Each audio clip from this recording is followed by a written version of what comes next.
Now, it's been one of the most anticipated comebacks in pop. After 40 years, Abba are finally back with a new studio album. Benny, I've heard there's going to be a sequel to Mamma Mia. Yes. Yes? It's called Here We Go Again, which is brilliant. Yes. Tell me everything you know. Well, it's more of a prequel, really, because it's about everything that happened before they ended up on Kalahari Island. Okay.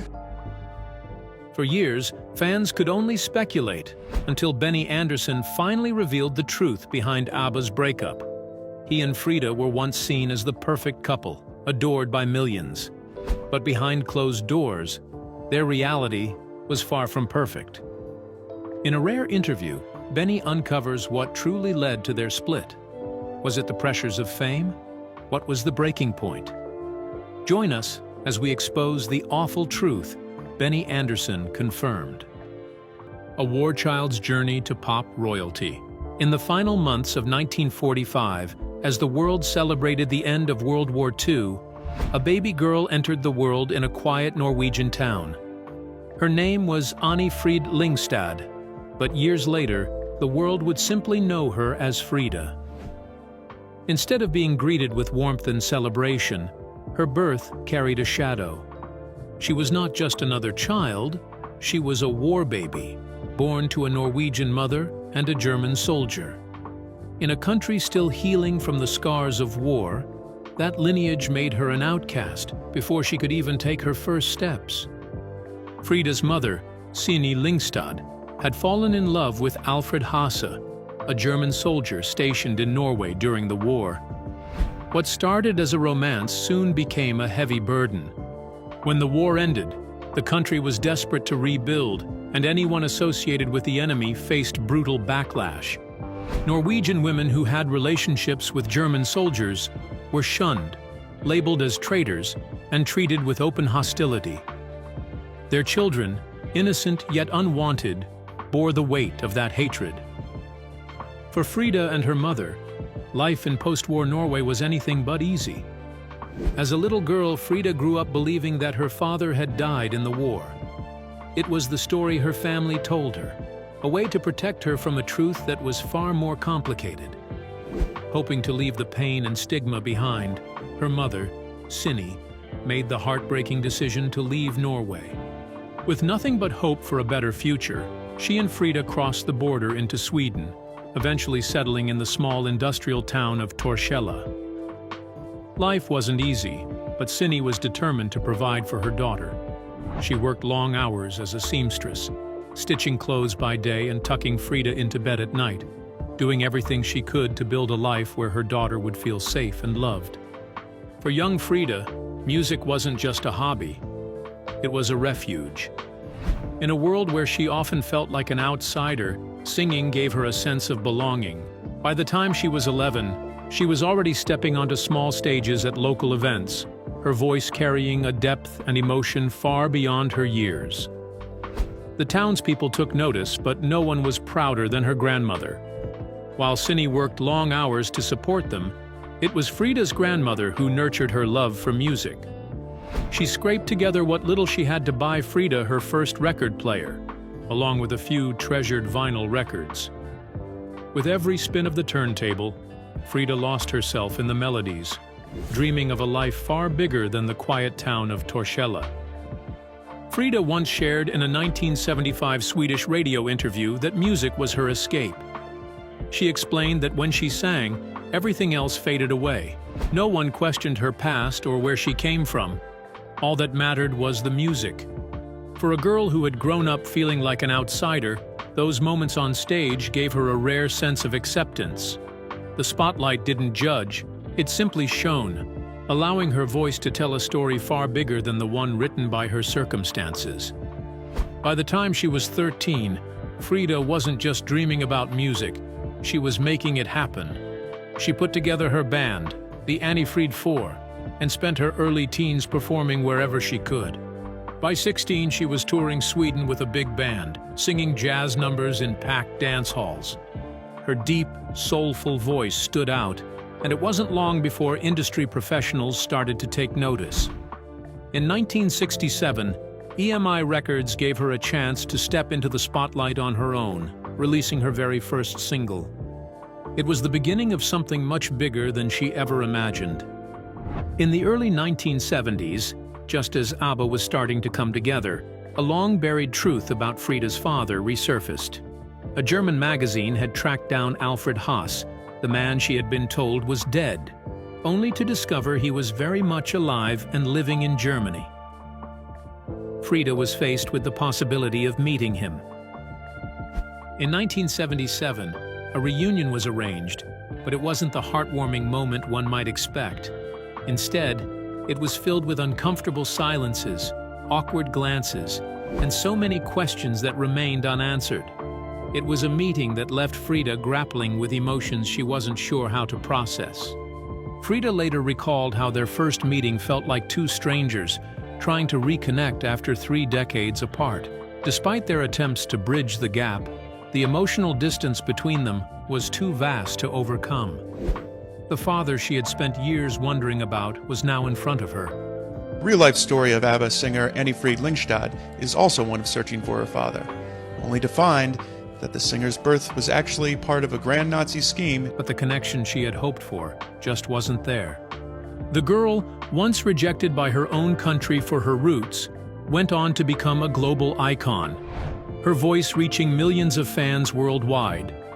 From being a war child to a pop sensation, Frida had overcome so much of her past. But fame had a way of throwing curveballs. When she swapped her pop star status for a real tiara, the question remained, would she finally find the happiness she'd been searching for all those years? The crown's heavy weight. After Abba disbanded and Frida's marriage to Benny came to an end, it seemed like Frida Lyngstad was about to live out her real-life fairy tale. In 1992, she married Prince Heinrich Russo Royce von Plauen, and just like that, she became a princess. The Swedish press went wild. Their beloved Abba star, who had captured the world's heart as a pop icon, was now royalty, living in a grand Swiss castle that overlooked the serene beauty of Lake Geneva. It was like something out of a dream, and the world couldn't stop talking about it. But life in the palace wasn't quite the fairy tale everyone expected. The free-spirited woman who once lit up stages in glittering jumpsuits now found herself tangled in a web of strict royal protocols. Every public appearance, every word she spoke, had to align with centuries-old traditions and etiquette that felt worlds apart from her former life. The freedom she once had as a pop star was replaced by a constant pressure to conform to rules that didn't come naturally to her, leaving her to question if this royal life was truly what she had dreamed of. Frida once explained in a 1993 interview with a Swiss newspaper that the structure of aristocratic life was completely different from anything she had ever known. Her new reality was filled with complicated titles, formal dinners, and endless social obligations that seemed like a world away from the stage lights she was used to. Prince Heinrich's social circle was nothing like the world Frida had come from. Gone were the recording studios and concert venues where she thrived. Instead, her days were now filled with charity galas, diplomatic functions, and formal events. While Heinrich was well respected in royal circles, he had certain expectations for his wife, and they didn't leave much room for the creative freedom she had once known with Abba. The lively energy she had enjoyed on stage, where she could express herself through music and performance, now seemed worlds away. Frida, once free to follow her passion, found herself adjusting to a more constrained role in the royal family, one that didn't allow her to be the same artist she once was. But nothing could have prepared Frida for the heartbreak that came in 1998. Her world came crashing down when her daughter Anneliese Lotte tragically lost her life in a car accident in New York. Anne, who was only 30, wasn't just her daughter. She was Frida's closest confidant, the person who had always been there for her, and who truly understood the ups and downs of her extraordinary life. Anne knew what it was like to witness her mother's transformation from a war child to a pop sensation and, eventually, a princess. Their bond had been deep and unshakable, making the loss all the more devastating. Frida was left with an overwhelming sense of emptiness that no amount of fame or royal titles could ever fill. The loss of Anne hit Frida harder than anyone could imagine. She withdrew from the public eye, spending most of her time in the quiet solitude of her Swiss home. The glamorous world that once surrounded her, from royal events to her former pop star life, felt distant and unimportant. Even her royal duties, which once demanded her attention, seemed trivial compared to the immense grief she carried. During this incredibly tough time, Frida found an unexpected source of comfort in someone she never thought she would turn to: Benny Andersson. Despite the years of tension and their complicated past, Benny reached out to her. He understood the unique pressure of living in the spotlight, a pressure they both knew all too well. Their shared history in ABBA provided Frida with a connection she couldn't find in her royal life. It wasn't the same as the public adoration or the grandeur of her life as a princess, but in those quiet moments, it was exactly what she needed. By early 2000, Frida had largely faded from the public eye. She'd become a rare presence in the world that had once adored her. The woman who had faced wartime rejection, conquered the music world, and married into royalty had found solace in privacy. She made occasional appearances at Abba-related events, but for the most part, she stayed in her peaceful Swiss sanctuary, away from the cameras and the world's expectations. While Frida may have stepped away from the spotlight, Abba's legacy continues to shine brightly. What if you could experience the magic of Abba in a way you never imagined? A new era of music and technology. Abba's journey over the years has been nothing short of amazing. From their rise to stardom in the 70s to becoming a lasting influence on music and pop culture, the group has left a powerful legacy. Even though they parted ways in 1982, It was 1974 when a Swedish band performed at the Eurovision Song Contest, all in the public eye, and they finally split in 1982. their music has continued to connect with fans across generations. But in 2021, ABBA proved that its legacy was about looking ahead. That year, Abba released Voyage, their first new album in 40 years. It was a huge deal for both their fans and the music world. The album received praise, reminding everyone of Abba's timeless sound. But what made Abba's return stand out wasn't just the music, it was the way they shared it. They introduced a whole new kind of concert experience with Abba Voyage, a residency in London, where their digital avatars, or avatars, performed alongside a live band. The technology behind it took 7 years and $175 million to develop, using motion capture and special effects to make their avatars look like their younger selves. This concert is unlike anything people have ever seen. The avatars of Benny, Björn, Agnetha, and Frida are so lifelike it is hard to believe they're not standing right there in front of you. The band spent a month in motion capture suits to make sure their performances felt as real as possible. The result is a groundbreaking show that blends the real and digital worlds most amazingly. Since opening in May 2022, Abba Voyage has sold over 1.3 million tickets and become a global sensation. Fans from over 140 countries have traveled thousands of miles to be part of this new chapter in Abba's history. For many, the concert has been an emotional journey, bringing back memories of their youth and reconnecting them to the magic of Abba's classic hits. The band made a surprise appearance during the first anniversary in 2023, waving to the crowd as their avatars performed on stage, creating an unforgettable moment. The concert took place in a specially designed arena near Queen Elizabeth Olympic Park in London, built to create the best experience possible for the audience.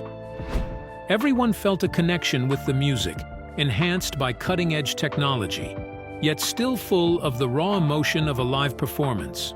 With a 10-piece live band, incredible visual effects, and a team of up to 200 people, every detail of the show comes together to make it an experience you'll never forget. The avatars don't just perform the old hits, they bring them to life in a fresh, exciting way. Each performance feels unique because it's shaped by the energy of the audience and the atmosphere of the venue. People of all ages, from lifelong Abba fans to younger generations discovering their music for the first time, are coming together to celebrate the band's legacy in a brand new way. Despite the overwhelming success of Abba Voyage, the band has made it clear that traditional live performances are not in their plans. They even turned down a reported $1 billion offer for a world tour.